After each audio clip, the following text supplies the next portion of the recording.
Alright guys, so this is the template for the beginner version. This is the more advanced version. Now, I'm going to show you what some of the differences are. So, when I showed you the wing in the last video, it was unchanged. And what I'll show you is that this has actually been flipped. So I was thinking forward swept. I could do that for you guys. If you're a beginner, that's a great way to go. And you can see from the template here, when I put the template over this, it really has changed rather significantly. You can see overall that this is shorter.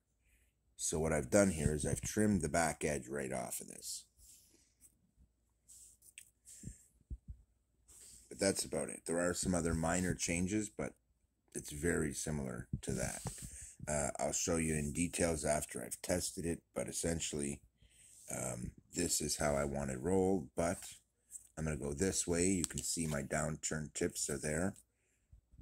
As I showed in the last video, there's really no major changes, except that this has a very different look now. A very different look. It's slightly swept forward here, and then significantly swept back along the edges. The tail is swept back top and bottom. This is going to be my actual build for my personal version of this plane, but it's partly because I wanted to try a couple different versions of the wing, you might think, but I actually want to discuss with you some of the details of this and why I did them this way and why I've changed them for my own version. So this, when flying this way, air gets caught here and rushes down. That's not bad. It actually helps slow the air down. Air coming here along the body will hit here and slow down as it passes out through the tip. Now, if you can make faster wind here and slower wind here, you again create some kind of a differential in pressure, and it will help lift the wing. That's one way to go, but it's the slow way. Well, that's good for an airplane that's supposed to be a slow indoor flyer. You need to do things the slow way, or it won't be slow. It'll be fast, especially with the props that I have and the motors that I have and the batteries that I have. So if I want this to be not too fast, I have to engineer that into the airframe, which is why this wing shape, a fairly big wing, it's narrow, a little narrower than this one, but that's okay. That's just the original template. And the base wing will be that template. It'll be identical. This one's a little longer, as I pointed out in previous video. But there's reasons I did that too, because I knew that I wanted to cut the back off this wing. And that's what you're looking at here. That used to be the back of this wing. And when I cut the back off, I flipped it around. Now, I could flip it the other way, but this is a great shape for what I want to do. And because, like I said, this isn't going to have ailerons or elevators or anything, I've got a cool control method to show you that doesn't involve any control linkages. But when you do this control method, you want the center of gravity as far forward as possible. You want a perfect center of gravity. So this one is designed to keep a perfect center of gravity, to keep the tail light and flowing quickly so that it follows the main wing well. In this one, it's actually designed for the exact opposite. See, I'm actually going to set his up like this so that this whole thing hooks the air. And while that's cambered slightly forward, swept, this is also swept slightly forward from this perspective so that it too will grab wind and slow the plane down. Now, that's a really good thing. And for the pilot that I've designed it for, it's going to be a great thing. Later, he'll transition towards a fighter plane because what he really wants is a Spitfire. I've already designed the Spitfire for him, and you guys have seen that. But this will be his first plane, and you don't start with a Spit, especially a Spitfire. They are just much too fast and aggressive. So what I want is a less aggressive fighter plane that can be flown indoors. So the best thing to do is to start with like a Cessna type plane, but more advanced. This is much more advanced than any Cessna. He'll be able to do advanced aerobatics with it. It should fly inverted pretty well. It'll fly knife edge pretty well. It should do a lot of things well. So this will be the same kind of deal, only it will have very different handling characteristics, and you'll see when I build it that it does. This one will be all swept back to be as fast as possible because I'll be the one piloting it. the wing is designed to be fairly quick, but not too crazy. That's why we've got a forward sweep here. Partly it keeps the tips of the wings forward, and it keeps the weight of the wing forward. That's a really good thing. And we've got these trim outs here at the back. If I were going to have ailerons, that would not be the design I would use for this. Kind of like my little Batwing biplane.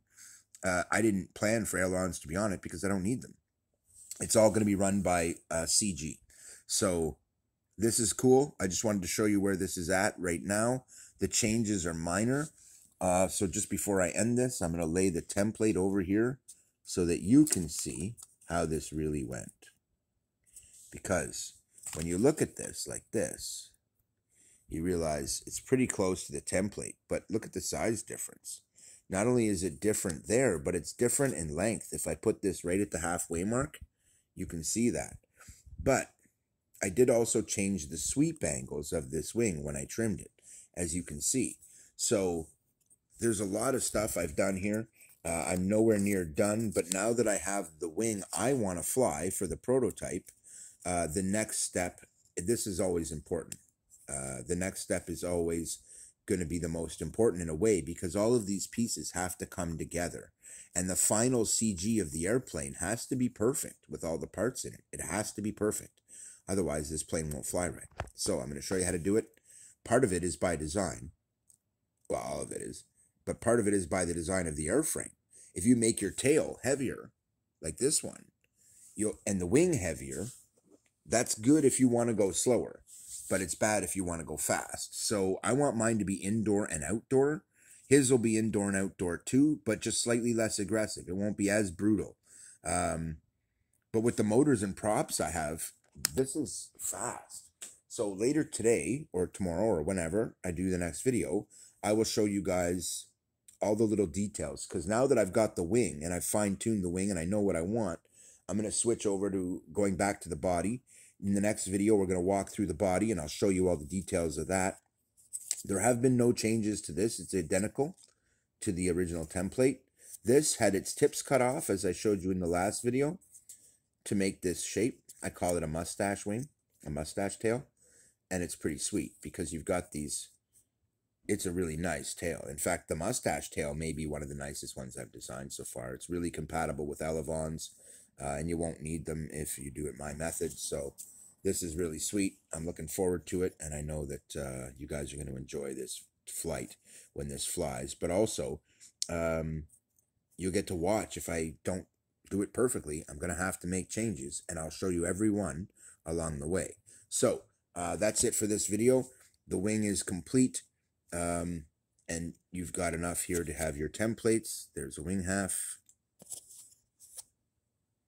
Okay.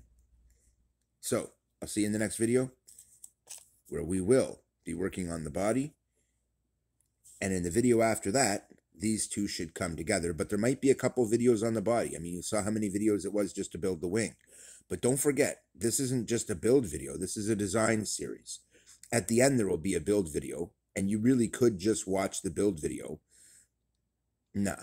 There's too many templates and too many details and too many discussions of why everything should be this way and how you should lay yours out.